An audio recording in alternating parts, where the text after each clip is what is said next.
Hey everybody, Diana here. Welcome. And this live is all about my rant earlier this week about networking and why people go to networking. Hey Stephanie, welcome aboard. Why people go to networking and frickin' waste their time there. So here's the thing. I've been networking for a bazillion years. That's right. And all the mistakes that I'm going to talk about today are ones that I have made, not once, not twice, but multiple times. And so I know how difficult networking can be for many of you. And, it's a skill that we have to learn, we have to master. It's not something that we are born knowing how to do. But networking, why I'm so passionate about networking is because here's the thing.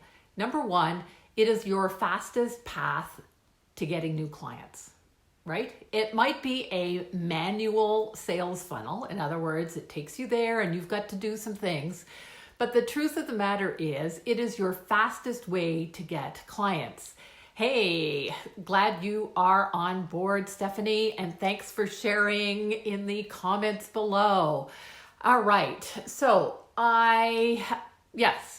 networking is the fastest path to cash instead of speaking, for instance. So that's another sales funnel that I teach. But in speaking, typically people go, well, Diana, I have an opening for you to speak to our group, but it's not till 6 months down the road. So speaking, although it's leveraged, takes a long time. Another sales funnel I often talk about is hosting your own live events. And again, it is a long process, a long time. So I want to share with you today 5 mistakes that I see typically, and I'm going to go in reverse order, okay? So, sorry, I'm going to bring this up because what I've done, I've also written a blog about it. And that's what I do. You want to share content, if you want to repurpose content, this is how you do it.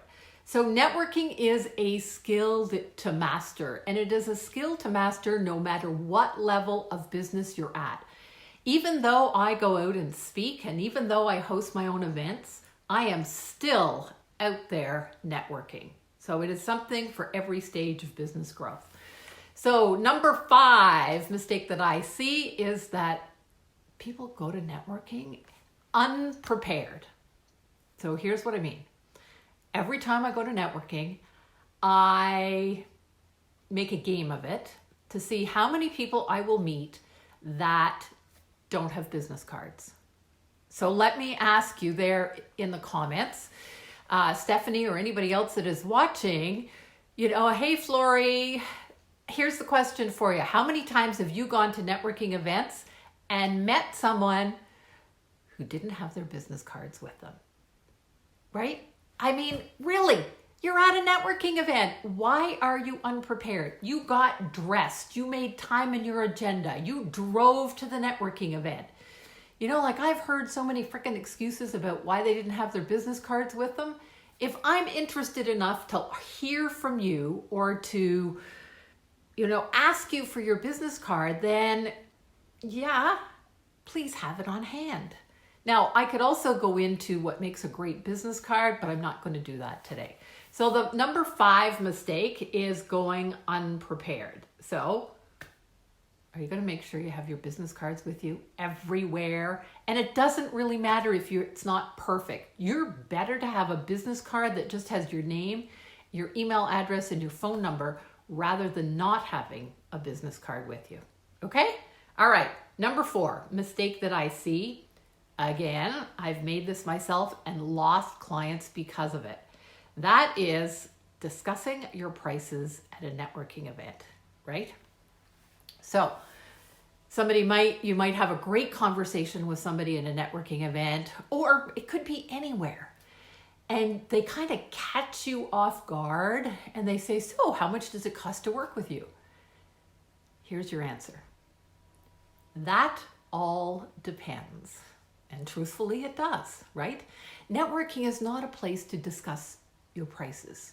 Networking, if somebody is that curious about what it's like to work with you, you need to invite them to a strategy call or a discovery session, right?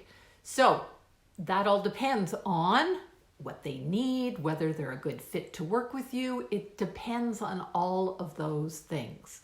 So your answer to the question, how much does it cost to work with you, is let's not waste our time here at networking. Let's move on and meet some other people, but let's you and I perhaps book a time. Is Wednesday morning at 9 o'clock good for you, or Thursday afternoon at 2? Which one is better? And you book a call right then and there. Okay? So that's number 4. That's number 5. Number 3 is, here we go, attending networking events with the wrong goal in mind. Now, how many of you, I'll put up my hand, have gone to networking events and go, I'm going to get a client today. I want to get a client today. Well, that's the wrong goal for your networking. Because what happens is when you go to networking with kind of what I call that desperate sales energy, you like, oh, frig, I really need a new client. When you go with that energy, people can feel it. If you are writing a blog with that energy, people can feel it. Really, you want to go to networking with a goal in mind. And the goal is not to get a new client. The goal might be to meet one new person. The goal might be to, hey, Pat, welcome aboard. It might be to find a speaking engagement. Maybe the goal is to meet a new supplier. Maybe the goal is, oh, I won't be a wallflower and I will mix and mingle. But pick a goal. And what having a goal does when you go to networking is it keeps you moving in the room. And you don't get stuck talking to one person. And you are not putting out that desperate energy of, oh my God, I need a client today.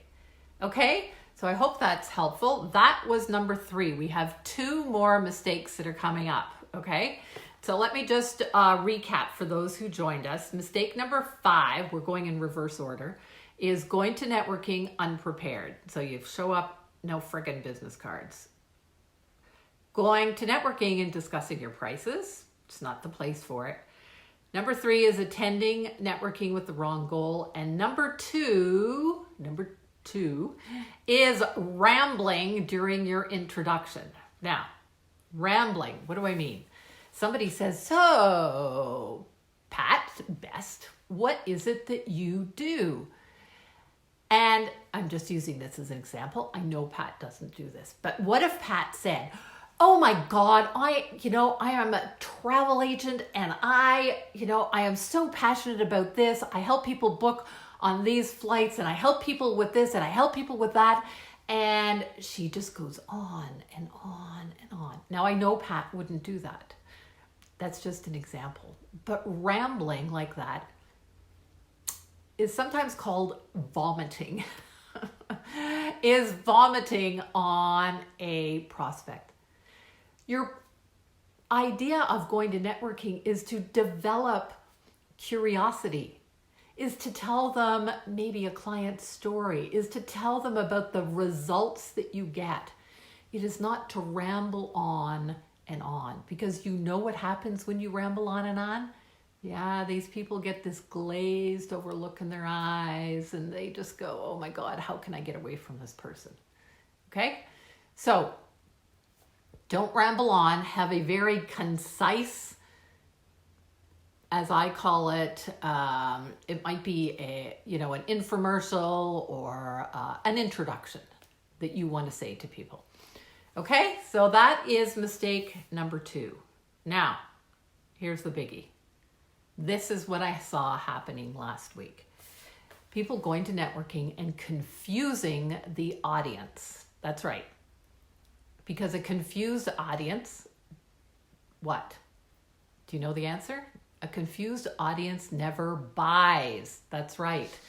So this is what I saw happen not once, but twice at networking last week. These amazing entrepreneurs, they have amazing businesses, and they got up for their golden moment, that 1 minute of fame. And they talked about having not one business, but 2 businesses. And I went, well, that's great to have 2 businesses, but I don't know which one to refer you. I don't know which one is, really your zone of genius. I don't know what it is that you really do, right? So if you have more than one business, pick the one to talk about that you want to grow. Don't confuse people by mentioning several different businesses. And the thing is, those people listening to your golden moment, they want to know how they can refer you. They want to know, what's that little thing that you can be memorable. They want to know how to repeat and introduce you to other people. It's really, really important that you have and you position yourself as the go-to expert in your field, right? If you and I are buying something, who do we want to buy from? We want to buy from that person that is so experienced, gets such amazing results that they are seen as the go-to expert in their field. That's who we want. So each one of us needs to know how to position our business and our brand, because for most of us, we are our brand. And I call that your expert advantage. How do your prospects see you as the expert? How do they see you as the only obvious choice for them if they have that problem? The only obvious choice. And I call that your expert advantage. So today I have talked about 5 mistakes. And if you would like some help either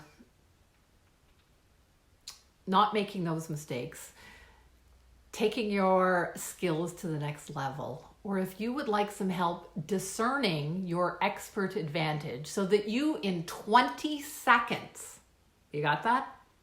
20 seconds can tell people precisely who you work with, what it is you do, and what results you get, right? So I, for instance, might say, just an example, talented entrepreneurs hire me to double their profits because most of them are overworked, underpaid, and are working so hard on their marketing that it doesn't work. I help them transform their marketing so that it does work, so that they can actually generate the leads that they want and eventually make more money in their business. And as I call it, earn more, work less. Now that's a little longer. And I could go into, if I had a minute, I could share a case study. I could share an example of clients that got those amazing results. So you need to know who it is you work with, what results you get, and how can you share that in 20 seconds or less. So I hope this has been beneficial to you. The 5 mistakes again. Hey, Cheryl, I'm just going to recap for you. I'm sorry, I was looking at my notes and my computer went blank. So to recap these, the 5 mistakes are: 1, going unprepared; 2, discussing your prices; 3, attending networking with the wrong goal; 4, rambling during your introduction; and the big mistake is confusing your audience because you are unclear about who you work with, what results you get, and why they should choose you. So have an amazing day, because I know you can do this. You can create an amazing pitch, if you want to call it that. You can do this. You can build a business to 75 or 100K just by using networking if you learn to improve your networking skills. Take care, guys. All right. Sounds great. Thanks so much, everyone, for tuning in. Hey, Terry Ann. I'm just signing off now. Take care for now. Bye.